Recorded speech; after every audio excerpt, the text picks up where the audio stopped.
Hello and welcome to Nerdarchy for Nerds by Nerds. Today I'm joined by Tanner from Yarrow Studios. How are you doing today? I am super good. Great day. I woke up with a sore throat, but fingers crossed it's nothing COVID related. It's not the plague. How is your apocalypse going, man? You know, I kind of fluctuate, probably similar to everybody, between like really high highs and really low lows.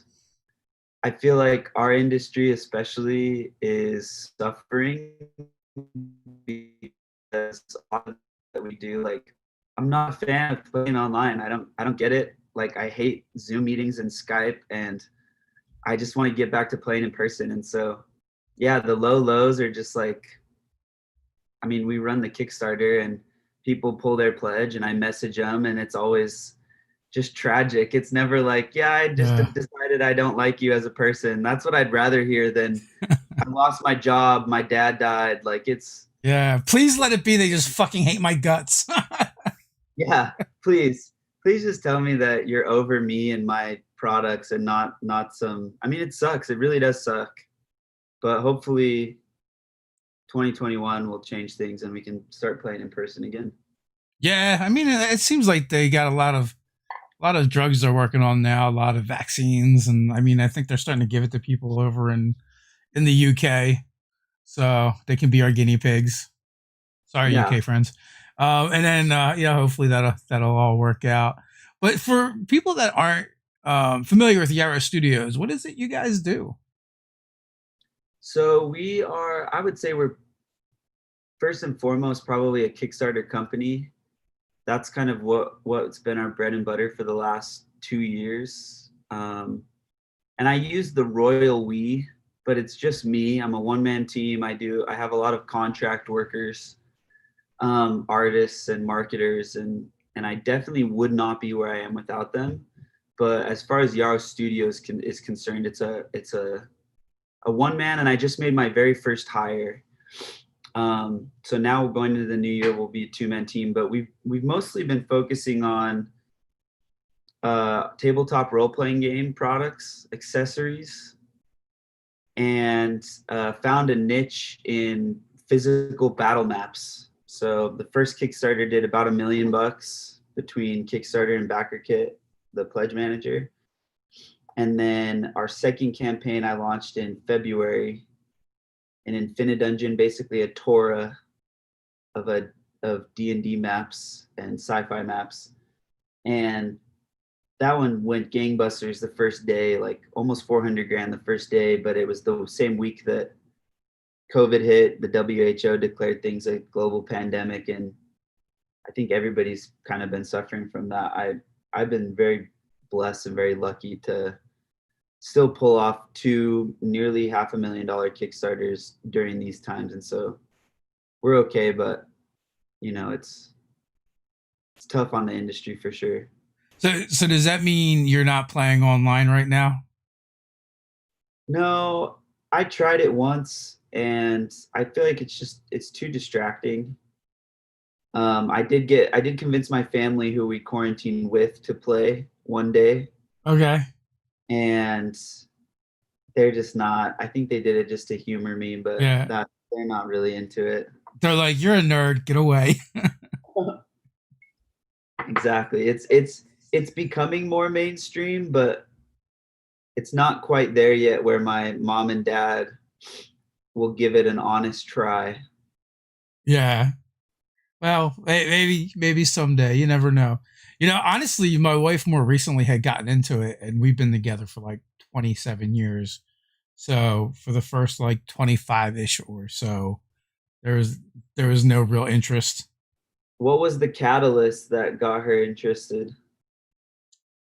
I think it was probably meeting more of my friends and getting more involved in my life that way. And me just like I've been doing Nerdarchy for like 6 years now, and full time for I don't know, maybe half that. I don't know. Uh, it all blends together, but as I got more active with it, with it as a business and a source of revenue for our family for an income. I think whenever you try something that's like kind of weird and out, you know, on the fringe, people get a lot more interested in it when you like show them money. For Yeah, like even like I would never really talk about gaming, especially like at work and stuff. But then I've been doing the YouTube channel for a couple of years, and I was still doing both, but we're starting to generate revenue, and like it's this weird nerdy thing that people are kind of like might make fun of or not be into. But once you put like a dollar amount to it and be like, yeah, I just talk about this thing and people give me money to do that, they become interested, right? And especially when you frame it, it's like, well, you could do the same thing with anything, whether you're into hunting, fishing, gambling, yeah, whatever your thing is, right? yeah, So I feel like that's kind of like the catalyst for a lot of people where they start kind of like gaining interest and there's less ridicule. So, and also like for me doing it, I'm like, well, I was more open with it at that point because I was always very like closed off about talking about gaming and stuff. yeah, I did not want people to know what I was doing with my weekends. yeah. Well, for a long time, it was very. I mean, there was even a period where it was correlated with Satan worship, and Yeah, so yeah. not only did it come from that rep, it was also something that I think you it know got worse, right? I think there was a cool. point where like it was better if people were thinking you worshiped the devil than played games, after Yeah, the satanic yeah. panic. It's better than just being in your basement with a bunch of other dudes hanging out pretending to be wizards. So Yeah. I actually have a kind of funny story about this. So I've been married for a little over a year now. Congratulations. Thank you. Thank you. It's been awesome. But when we were dating, here in Utah we get married pretty quick. So I dated my now wife for a year. Um and so if you follow the timeline, the very first time she's from Oklahoma. Yeah. And Are you a yeah, Mormon? Isn't that where all the Mormons are? yeah, yep. And so that's been interesting too because I think even the Mormons have a history with Dungeons and Dragons, and there's a very fun RPG we can talk about called Dogs in the Vineyard. Have you ever heard of Dogs in the Vineyard? I have. I don't know anything about it, but I've heard those words before.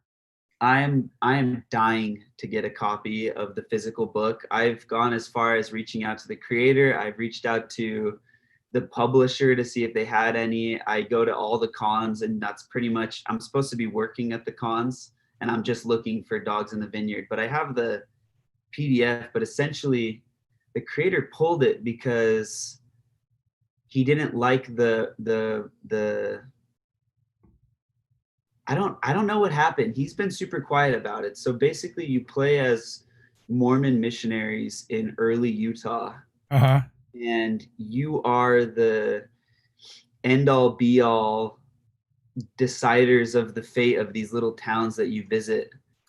And you role play as the dogs, which are the Lord's missionaries, and it doesn't directly say that they're Mormons.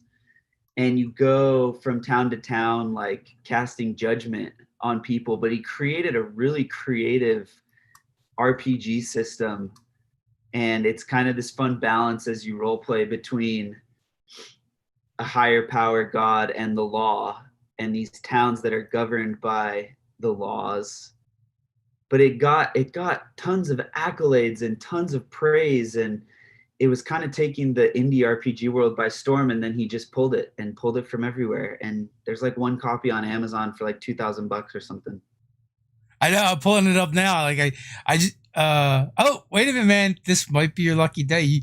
Unless someone beats you, you get it for $239. It's on Amazon for somebody put it on Amazon for $239. Yeah. Not it used to. I mean, unless somebody beats me, I'm gonna go pick that up after this because I've been trying for a while. Oh my god, that's funny. Yeah, I just typed in what happened in the vineyards of the dog, and I saw there's an Amazon link here. Let's see what happens. And yeah, that's way better than $2,000.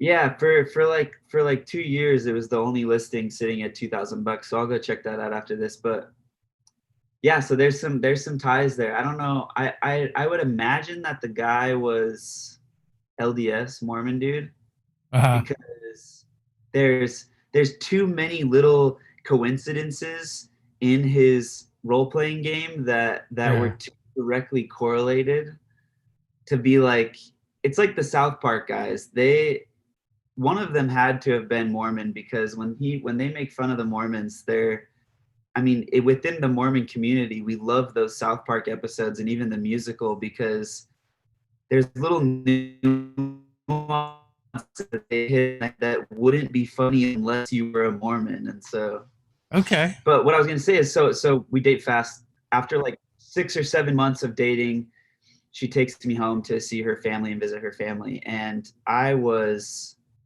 a failed entrepreneur. So I'd done mostly toys and games. I did a board game that did about 60K on Kickstarter. It cost 100K. I was part of the dev team, but the team was like 8 people, so total failure. I did an inflatable fort on Kickstarter called a Fortsy, Uh-huh. Fortsy. That one still I'm very proud of. Again, I was the product guy. I had a team of 5. That one cost more than we raised on Kickstarter.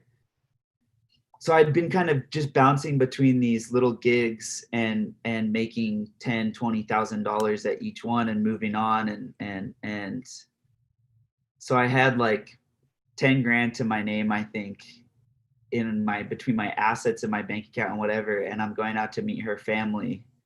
And I was preparing for this Kickstarter for this D&D book. And up until that point, from the first Kickstarter, if you were to ask me if Kickstarter is worth it, I would tell you just flat out no. I don't know why I kept trying. I always saw it as like a marketing tool and not something that you can make money at. And so I was expecting the campaign to do like 50 or 60 or 70,000, but I was going to spend a lot less on marketing and kind of bootstrap the most of it and maybe make like 20 or 30K. And so I got to meet her family, and her dad's they're in Oklahoma, and her dad's this Southern lawyer, and they have this awesome house, and they're just awesome folk. And he pulls me outside and he just goes, "Now, tell me again what you do. Lauren tried to explain it, but I just don't understand." And I was like, "Well, I make toys and games, and it's Dungeons and Dragons, and I'm like Santa Claus. it's an app." And he's like, "And you making money at this?" And I'm like, "Well, not really." And he's like, kind of looks down and he's like, "Well, Lauren loves you, I guess. I don't know." And then he went inside and he left it at that. And I was like, "This sucks." Like, I totally just left the worst impression. Yeah. But luckily for me, the Kickstarter launched like 2 weeks later and just went gangbusters, like 500 grand in the first 20 days, and then another 500 over the last 10 days. And it was very weird in that it just hit this perfect niche of like good timing, good product. We were spending nothing on marketing and we were just getting these high returns. But then over the next couple of weeks, her family was like all of a sudden super interested in Dungeons and Dragons. And the next time we went out there, her dad was like, when I first met you, I was like, this is not good. What is Lauren thinking? But This is a disaster. he's like, let me tell you, I still don't get it, but I support it. So they've been really cool. They've been really cool even since the beginning. But that was just a unique experience, I thought, trying to explain this world. But then going off of what you were saying, money is what talks at the end of the day. Yeah, people want to know, like, is what you spend your time doing worth doing, right? Is kind of it's what they're really asking. And I mean, kind of unfortunately, like as a society, we tend to value money, right? And like even though like the game and the things that we do have so many other benefits, and like that is actually one of the least of them. And generally, you do not make a lot of money in this industry. I mean, one of the guys told me, if you want to be a millionaire in the RPG industry, you better start with two. Um, so, so there's that. But like it's one of the few things where you have this like shared experience with a group of people, and you can go and take that experience pretty much anywhere in the world and talk to a complete stranger that does this hobby as well, and they just get it, and like you'll be like more than likely you're gonna be like best friends within like an hour, just Yeah. because it's just so easy to connect with people. Yeah, I think that they're talking about, I'm a big Disney fan, like Disneyland every year. That's our Halloween tradition, is the Mickey's Halloween party. Like next level, like behind me I just have my lightsabers from Savvy's workshop and my Disney pin collection on that wall over there. Yeah.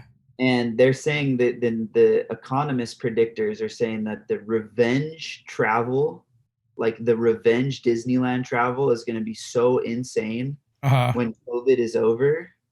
Like revenge for, I don't know, that's the word that they use in this article that I read. Like people are so ready to get back once things are back to normal, that this like payback travel for the year where we couldn't do anything is going to be insane. And I think that our industry is going to see that. I think we're going to see a huge boom in role playing games and board games, and people buying them and people playing them. And Conventions. I'm hoping to see it, but I'd almost bet that like in my small circles, my thousands of followers on Facebook and Instagram, I just see it time and time again where people are like, we just want to get back and play. And I think there's going to be like people playing a couple of times a week, and maybe some burnout, but I think the revenge D&D is going to be awesome. Hoping. So I mean, there are segments of the of the hobby and the population that are doing kind of well, um, and have kind of ramped up. And like I've talked to people that are like yourself, are like, oh no, like I'm kind of on hiatus, and then there's other people that were maybe already on in the online world, and now like everyone has a lot more kind of like free time, so like their gaming has ramped up, or Yeah. people who were hesitant to play online are coming online and playing, and they're seeing the benefit in that, for for various reasons, and sometimes they might even just have a weird schedule that made it hard for them to game in the first place, and then Yeah, you know true. and then they come online and there's this whole community, so people are like breaking their own inertia and kind of moving forward. But yeah, but it's definitely run the gambit. Like in the beginning when I was talking to people, it felt like more people are like, I'm gaming more. But then like it's been like averaging out, Yeah, and they're just I think different experiences. yeah, I think VTT definitely, like the virtual tabletop has its place and people love it, and it was kind of moving that way, and there's some definite room for innovation and some innovation there. But I'm hard pressed to believe that the core of the community is the social aspect. Like when Yeah, you play board games, you do it to socialize, and maybe I'm just like the new old guy that's like the internet will never be a thing. yeah, The early 80s, 70s, 90s, I'm awful with time. If I ever have a job interview and they're like, what are your weaknesses? I'd be like, time, just understanding time, being able to pinpoint points in time. But whenever the internet was first booming, those guys that were like, yeah, this isn't going anywhere, I yeah. could be that. I could be just that in my own little bubble saying people want to play in person, and it could be going the other way. But for me, No, that's the big. there's definitely, so there's benefits to both, and something gets lost if you only play online. And also playing online with your friends is different than playing online with strangers too. Yeah. Because I mean, at this point we've gotten, I don't know, thousands and thousands of comments and messages and emails and everything else. And we'll get these questions, and it's like, well, because of the particular question people are asking us, it's like, who are you playing this game with? Like, you can't possibly be playing this game with your friends. What Like, are some of those questions? so it's such a disconnect. What so? I can't even like they're so bizarre that I can't even think of any off the top of my head. And also, like, I'm not as plugged into the comments as I used to be because like up until like 25, 50,000 subscribers, I want to say I would read and respond to every comment. And then it just got so overwhelming, I barely go into the comments anymore. I just feel overwhelmed, right? Yeah. Um, but it was just like, it was always like, how do I get someone to do X, right? That was kind of that was always like a big part of it, you know. And it's like you can't get anyone to do anything. Like that's not how that's not how it works, right? They, like until they invent, mind control, that doesn't work that way. You can discuss and talk to, but like the gist of the questions we would get just made it sound like they weren't playing with people that they had any kind of real connection to. And I feel like if you game online and you're just like going into like a forum or a chat and just responding randomly, and it's just a bunch of random people thrown together, and you don't spend any time getting to know each other or socialize, like you said, it's like you have these weird, awkward things that come up because there's no human connection.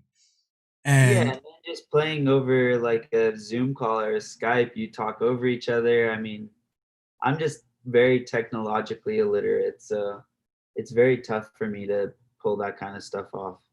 yeah, I'm hoping that there's a I'm hoping that there's a big revenge play. I mean, people, I don't know. I mean, my stuff keeps selling, and so people are obviously wanting to play in person or are secretly yeah. playing in person. So, Well, so also like people are getting innovative as well now. Like I know like one of the things that Ted started doing is because he likes crafting stuff and he likes painting minis and he likes all the terrain and stuff. So when we play in his game, he sets up a separate camera and just sets up the layout and like turns on that camera when it comes up and moves the minis for us. Um, so there are some people, and I'm sure we're not unique in that. I'm sure there's other people doing that as well. yeah. Uh, so Brian has a question for you. Might be a dumb question, but what does being the product guy on Kickstarter project mean? Basically, the question your girlfriend's dad asked. So, I've always been an idea guy, and I feel like most teams don't need multiple idea guys. And so to kind of dive into my history a little bit more, my first idea that I ever had is right there, that little white box. And it was a competitor to GoPro about 10 years ago. So I wanted to create a low cost alternative to action cameras because GoPro was like just killing it. $800 would get you basically in at the lowest level between the camera and the accessories. So I did and I promise this has a point, Brian. And I promise this will answer your question. So I did a low cost camera. We started seeing really good traction in toy stores. And I realized, man, we went to New York Toy Fair and I was like, this is so freaking fun. This is where I belong, toys and games. Yeah, So after that, I did the Fort project. But with that project, I met a couple business dudes and I'm very business illiterate as well. I'm just probably just illiterate. Um, but I would always I build see why my your girlfriend's dad didn't like you very much. You're not selling yourself at all. yeah. Well, I think the one thing I do have going for me is I'm creative, and so Yeah, that was all I could bring to the table. I mean, a lot of this art behind me is my own art, and it's hard to make money as an artist unless you realize that you have a very valuable skill set that you just need to put people behind. So I had this idea for an inflatable fort, which was the Fortsy. And one of my dad's friends was this manufacturing guy who builds products out of China and speaks Chinese. And he connected us, and he was an older gentleman. He has like 5 kids. Again, Utah Mormons, 5 kids. And it's I on the brought light him. side, right? Say that again. That's on the light side. Yeah. Yeah, that's low numbers. You gotta pump those up. Um, so I brought we kind of formed a partnership. I brought in two other dudes. I brought in a marketing guy and an illustrator guy to kind of help, and then the four of us built this product. But to answer Brian's question, I was the product guy, so I was the guy that was designing features and finalizing the look and feel, and it was kind of my say on like, we're going to launch with this product, this looks like, we're going to make it look like a castle. But then I handed it off to the marketing guy and he ran the Kickstarter. The designer built the page and built the assets, and the manufacturing guy kind of ran the business. And I ended up doing 3 or 4 other products with that manufacturing guy. But as the product guy, I never touched Kickstarter. I never touched photography, ads. I never touched manufacturing, and I never saw any numbers. I would just collect a check. And so that's what it was to be the product guy. And then through those teams, I kind of had an idea for a board game. We brought in some money and it grew to like 8 people. And a lot of my ideas I felt started getting really kind of shut down. And I was the young guy. I was 23, 24. And I was working with these old business dudes, New York business dudes, and MBA students who would consistently tell me, listen, I'm the MBA grad. We're doing it this way. Like, you have good ideas, but let us do this. And then when the Kickstarter for that one, it was called Dungeon Derby, it just exploded. It imploded. They raised like 60,000 and spent like 100 to do it. And then there was some infighting, and I was Not a like, numbers guy, but that seems a little bit in the wrong direction. yeah. So I was like, look, I'm out. I'm gonna walk. They bought me out for nothing, and I turned that and I put that all into the Kickstarter. I took all my ideas that they were like taking a big poop on, Yeah. and ended up doing $1 million like 3 months after that. Kind of So when you decided to do, the immersive battle maps, and for people who don't know, basically these are books with a bunch of double-sided pages and a bunch of maps that you just kind of flip open the book, and you have maps to use and slap them right on the table, essentially, right? Yeah, it's just a big book of battle maps. The first one was a lay flat book, so like it was a technology that was developed for photographers, and you would see them mostly in like wedding books. But each page that you lay flat, each page that you open lays flat. They're not bound in the middle. They're all bound to each other. So we kind of just took that, some pre-existing, and made a giant book of maps. The new one, the maps are all removable now, so that you can put them together, and that's just kind of the evolution of the product. But yeah. Okay, so like sleeves. Yeah, it's like a hard case. Mm. There's also actually there's only like 4 hours left on the Kickstarter right now. Let me see. We ran for Which 24 days.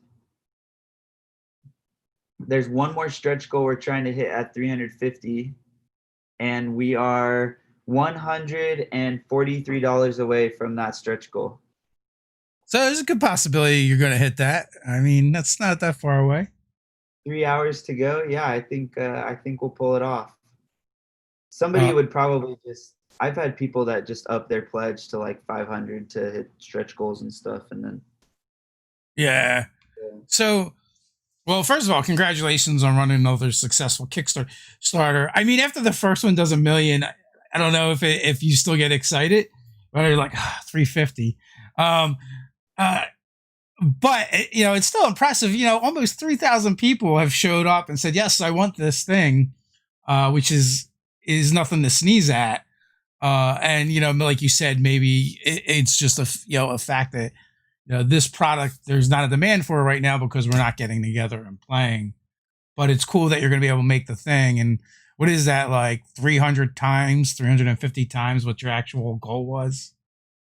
Yeah, I mean, there's some nuances within Kickstarter. I think under different circumstances, I think it could have been another $1 million campaign. I mean, I had Yeah. 16,000 backers from the first campaign, and I worked really hard to keep everybody very happy. And I think I delivered a really amazing product. And so I think under different circumstances, it could have done better.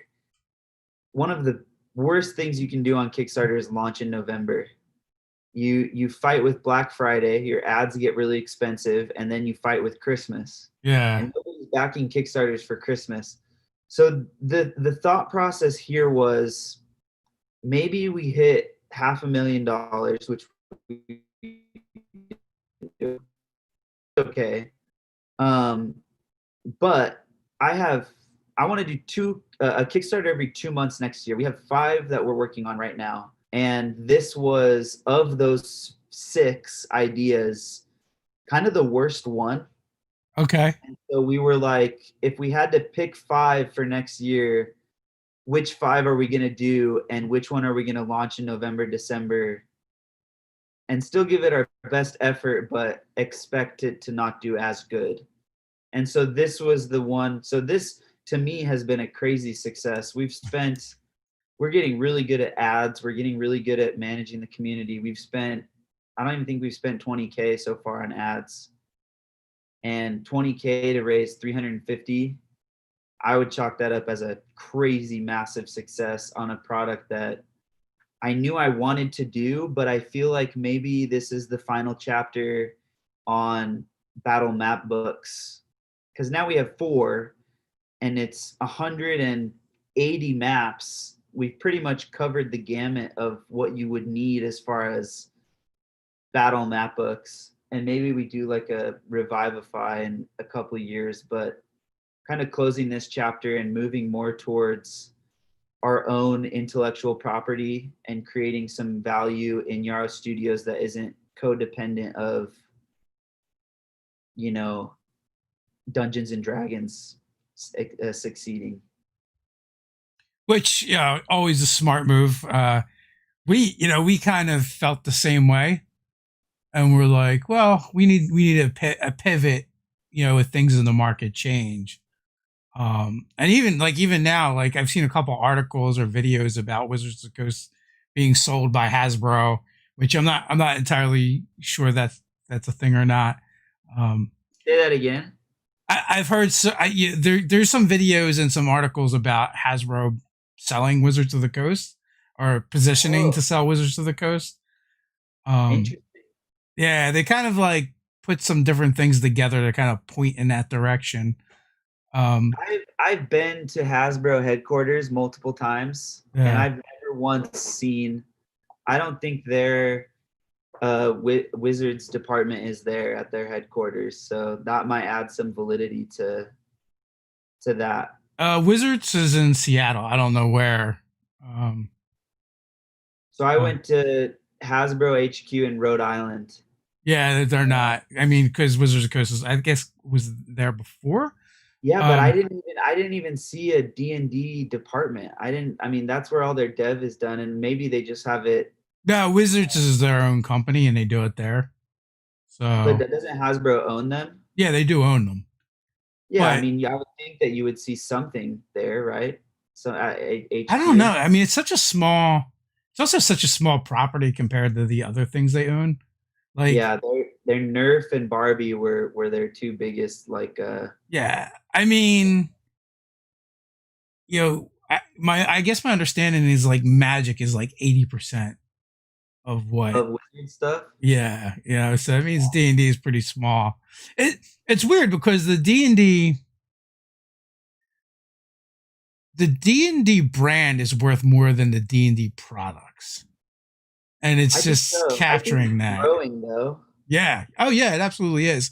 Like they've had record years. So real quick, I'm gonna jump back into the chat. Brian Smith, please do a pop-up terrain product, my guy. And someone second that as well. Yeah, Um, there's a current product on Kickstarter that's a pop-up terrain. It's called Upzone, Upzone. Um, and they it's a really good looking tool, but and I hope none of them are watching this video. They blew it. They made it way too expensive, and I've priced out some pop-up stuff, Hmm. and they missed the mark on their pricing. It's like $100 for 4 or 5 maps. Oh, they do look fantastic. They look awesome. Yeah, they look absolutely awesome. But I mean, I can go to Barnes and Noble right now and buy a 20-page pop-up book with higher detail for like $15, Uh, $20. And so we priced them out and have looked at doing something. I kind of want to do like a my first D&D and leave it in a book. mm, So make it like an adventure for kids that is pop-up terrain and like a D&D pop-up book. And that's one reason we went to Hasbro. We met with them on licensing the D&D brand to pull that off, and COVID just threw a wrench in everything. I mean, I was in talks and visiting Japan, talking with Bandai Namco, working on some One Punch Man RPG stuff and board game stuff, and that even halted. yeah, I mean, everyone's waiting, holding their breath. You've got me totally distracted with this up zone. It's cool. They kind of market themselves as war game terrain, which it Yeah, kind of is. They didn't really do fantasy settings yeah, than their dungeon builder, but the dungeon stuff has existed before. People have done paper dungeons that are modular like that. There was one that was like Dungeon in a Box or something on Kickstarter that did decently okay. Um, but I would imagine that wargaming is an even more niche product than tabletop role playing games, and they went with kind of a modern setting. And so there's just a couple of things that I probably would have done differently, knowing that fantasy is kind of the biggest market yeah. in tabletop games. I mean, that's true. I mean, even like fantasy novels seem to do better. Fantasy just does better than sci-fi for some reason. I don't know why, especially in like the subculture.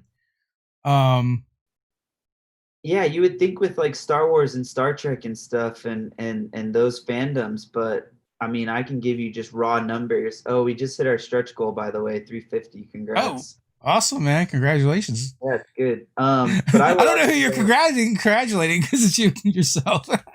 congratulating the backers. Oh yeah, yeah, That's that's not true. good. That's true. Stretch goals aren't good for me. They cost me more money. Yeah, yeah. So it's a fine line to walk where it's, they want more stuff, which You're is trying to good. figuring out how to give them more stuff without spending more money. Um, This was because a big stretch goal. This was 50 grand, and it's 2 extra maps per book, which yeah, which does just increase my cost overall, but I don't care. I like making stuff that people like and making them happy. no, that's definitely cool. So as you talk, and I'm listening to you, you are definitely more savvy than you're kind of letting on with. I'm just the idea guy. Maybe it's among Mormons or something because I feel like they're a little more business centric. But just from hearing the different things that you're saying, you definitely seem to have your finger on the pulse, and know a lot more than just I have a couple ideas. Yeah, I mean, for those out there listening that want to start their own thing, I definitely have the imposter syndrome Yeah, where I constantly feel that I'm totally out of my element and have no idea what's going on. I mean, but at the same time, I can work for 2 or 3 months and pull off a $350,000 Kickstarter. So yeah. So I where does your kind of like business savvy and literacy come from? It's not from gaming because I can tell you most gamers make terrible business people. Uh, the I cross section of good business person and gamer is not a very large one. I've thrown around the idea of doing my own podcast on Kickstarter failures, and my backlog of research is probably 99% gamers who come up with really good ideas but just don't have the business sense to pull it off. There was one guy that did a gaming table, kind of before gaming tables were big on Kickstarter. Hmm. He raised like $500,000 and sent it to China, and the guy in China walked with the money. Oh, And he has like 2,000 just angry backers. And yeah. you do some deep dives on some of those Kickstarters and read through updates and comments, and it's pretty entertaining stuff. But yeah, in what was the question? Sorry. So Well, I was just curious about where your business savvy and literacy comes from, because, like I was saying, in the gaming world, there's usually not a huge crossover there, and also just like our standard education doesn't really cover that. We're not taught that kind of literacy. yeah, so I actually dropped out of school. It's not something that I recommend. I I have always been able to surround myself with people a lot smarter than myself. And I think one thing that I had going for me is I think I rolled really high on my charisma, and I don't want to come across as like bragging or anything, but just to my benefit, I think I was the type of person that, especially in this industry, people like to be around.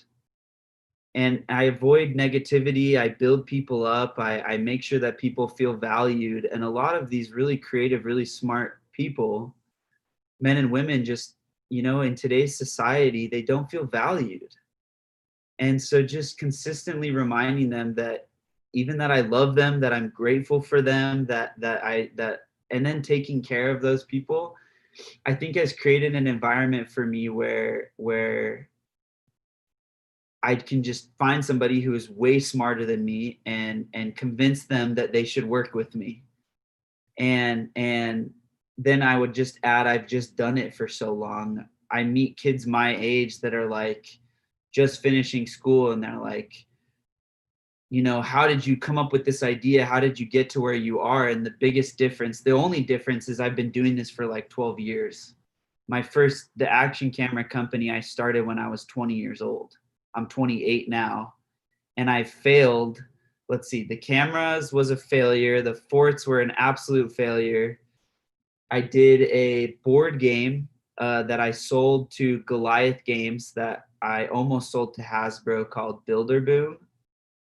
And it was a game for little kids, and we licensed it to them, and they sold 200,000 units the first year, paid us like $5,000 because we did a royalty agreement, and then they discontinued it. So I would say that one was a failure.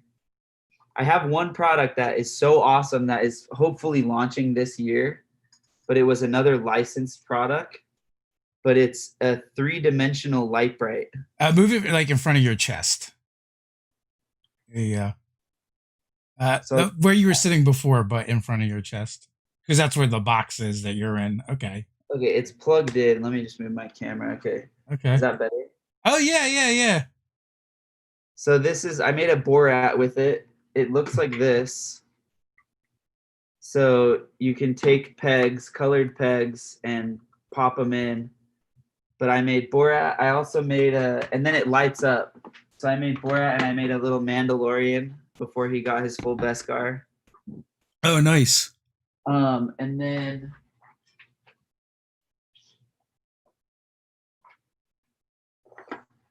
little Batman and Robin. So this one is officially licensed with DC. COVID has really screwed it up. It was supposed to launch this year, but it kind of got a soft launch at Gamma.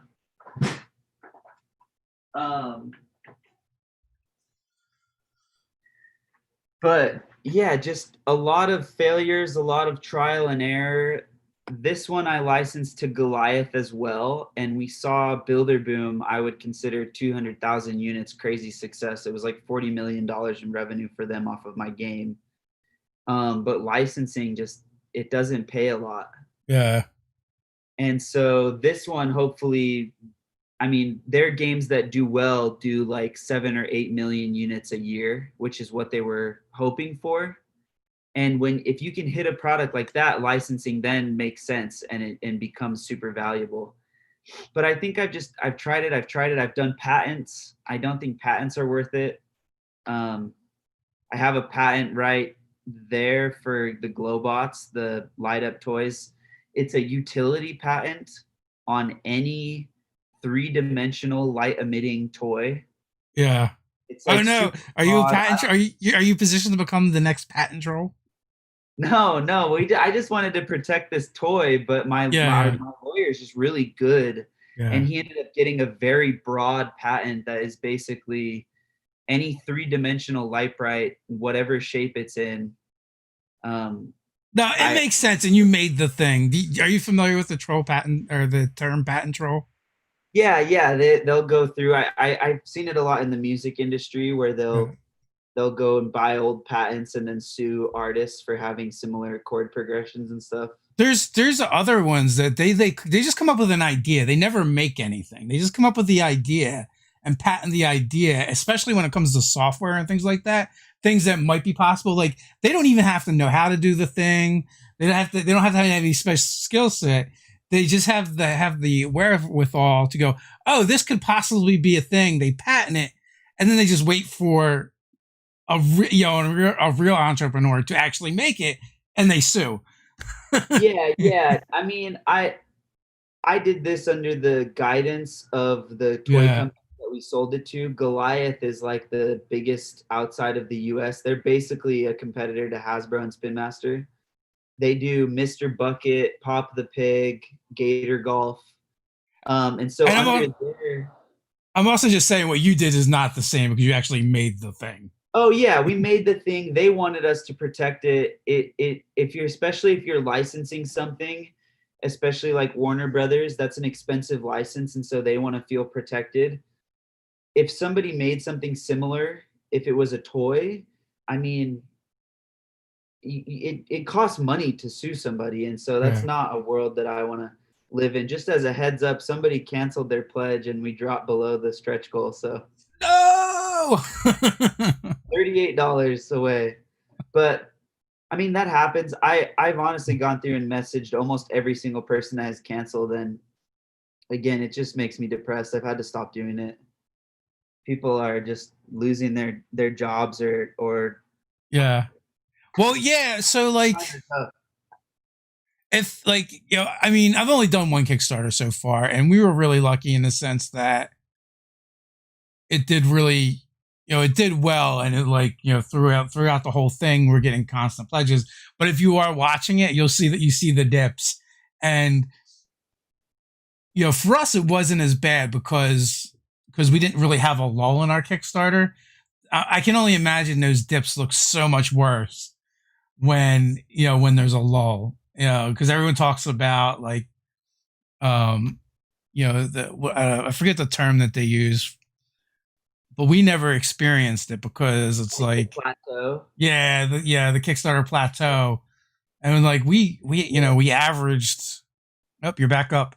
Uh, we averaged we averaged 100 pledges a day. I think it ended up being so so it There's was a there's kind of a new trick. How long did your campaign run for? we did 30 days. And that was basically the standard. If you see more than 30 days, it's usually for a tech product. We'll go for like 40. Uh-huh. But there's this new trend that my marketing team is kind of noticing. I market with Green Inbox. Have you heard of Green Inbox? Yeah. The single greatest Kickstarter marketing company out there, just in terms of their price and what they're able to do. Like, just a quick pitch. They don't pay me to say this, Hmm. but I would not be where I am without them. If you're doing a Kickstarter, reach out to Green Inbox. But what I was going to say is, what they've noticed is, and there's this new trend that you'll start to see more and more, is Kickstarters running for 12 days, 14 days, 20 days, So because they know that the biggest influxes are the first 3 days and the last 3 days, and that the middle hump is just wasting money. And so I think next year for us, most of my campaigns will be like 2 or 3 week long so campaigns. I have a theory about that though. So like, and what you said is true, but here's the thing, right? You get like this influx in the beginning, at the end, but you part of the reason why you get that influx at the end is from people following your project. I'm always curious and interested when I talk to somebody who's doing a Kickstarter. You're like, how many follow people do you have following? Because that's going to determine that last 3 days, right? So if everyone like condenses their Kickstarter, are they going to be cutting out a bunch of those followers and kind of like making that last 3 days smaller? So I haven't seen a big influx in followers converting in the end. Hmm. And I feel like the trend is kind of coming from these big Kickstarter players like Simon and bigger IP and entities. And so 2 days ago, before I hit the 48-hour mark, I was at 29% conversion on 4,300 project followers. And it went up to 32% conversion. So not as big as maybe Okay. people would expect. For that's been fairly consistent. I think that this campaign that I'm running right now has the highest follower conversion rate out of any of my Kickstarters. I'm pulling up the immersive battle map, the first one that did 1 million, and I'll see what the followers compared to. Yeah. So, but I guess also too, it depends on like the nature of the individual Kickstarters too, in a sense True, that totally true. Yeah. like like there's a huge difference between a Kickstarter that just consistently kind of hums along throughout the whole thing, and a Kickstarter that has that lull in the middle, right? Like, so I feel like you'd have to look at both to find out. Yeah, you know what? You're right. I think that it doesn't apply to everybody. I think first time creators are going to be better off running their campaign for longer because there's different people that you'll meet during the campaign and different marketing opportunities. But for somebody like me that is becoming a serial creator, Yeah, I feel like I can tap out on my audience pretty much in the faster. first. I mean, the way that we build our Kickstarters, we spend like $15,000 in marketing in the first day. So And so, okay, so I hit 29% conversion with the first campaign. So my conversion rate is a little bit higher this campaign, but we had 11,000 followers on the first campaign. I mean, also when you're talking percentages, just letting that number grow means, it Yeah, just you'll means collect more more. followers as it goes. Yeah. So like one of the things that I've been told, and I mean, I only have one Kickstarter to kind of go by. But one of the things I've been told is like, half of your backers will come from people that have never heard of you before. So that's another area where I'm like, well, maybe letting it go longer lets Kickstarter do its thing more, and get more eyeballs on the project. Yeah, we have those exact numbers. We can see the percentage of past backers, and I would say as a serial creator, um, it's a lot lower than that.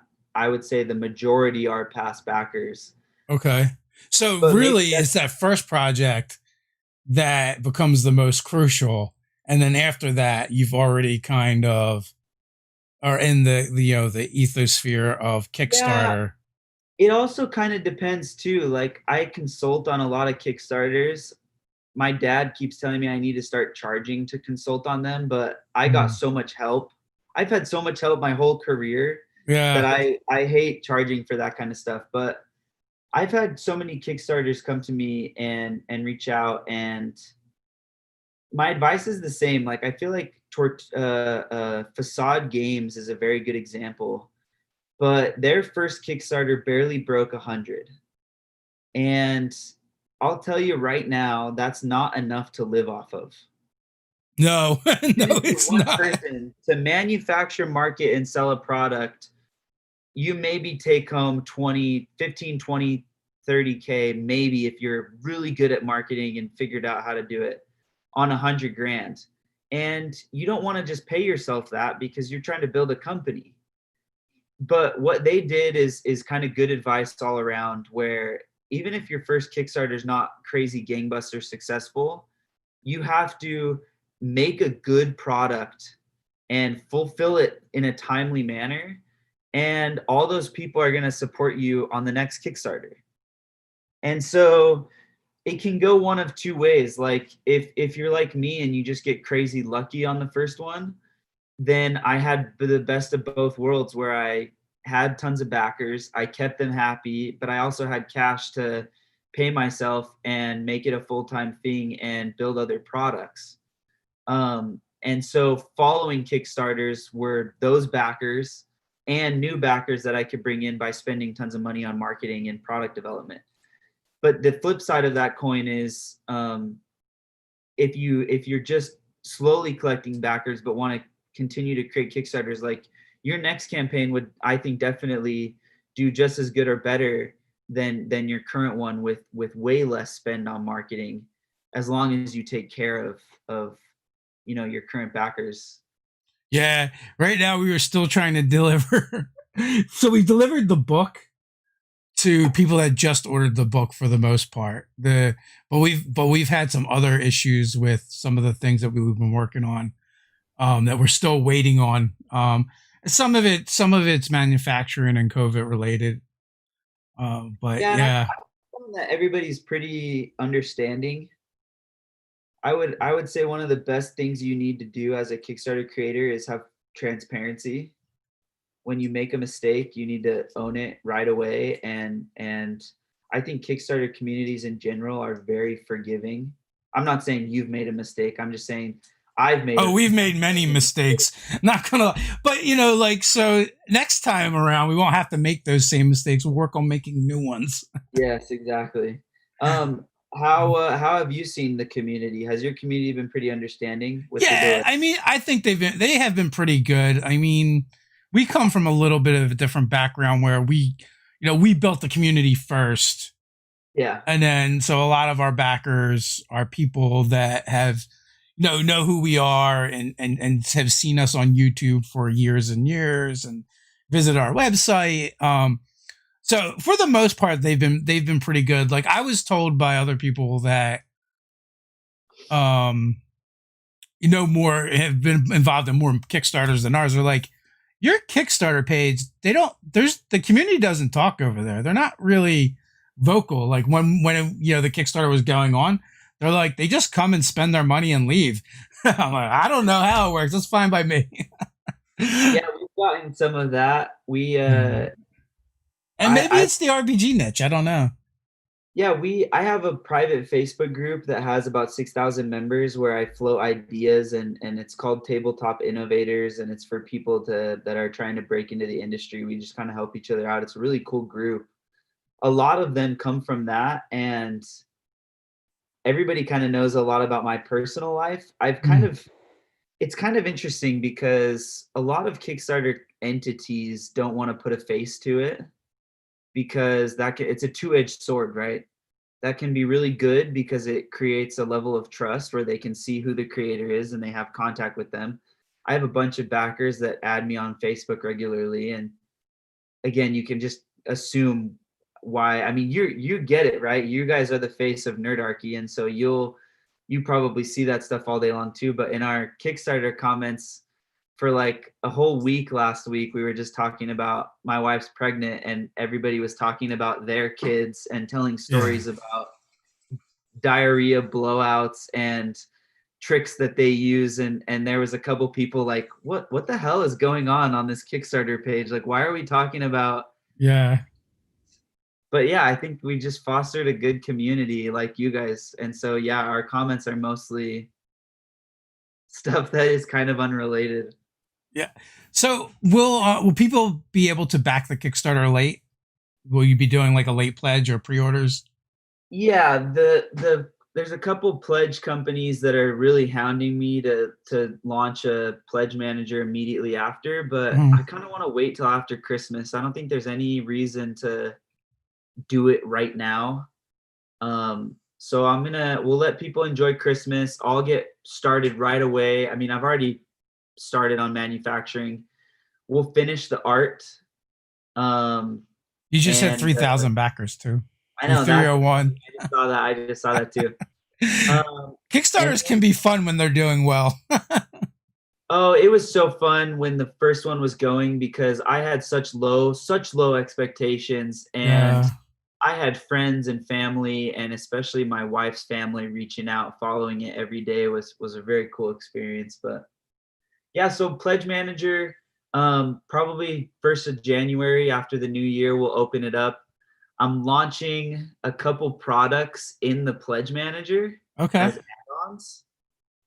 So again, just too many ideas and not enough time or space. But So how should people kind of like stay in touch and follow along? If they're interested, or maybe they see this, after the Kickstarter is already closed. I mean, I would say one really good way to stay in touch is there's 2 hours left, but if you just back the campaign for $1, that'll get you access to the Pledge Manager.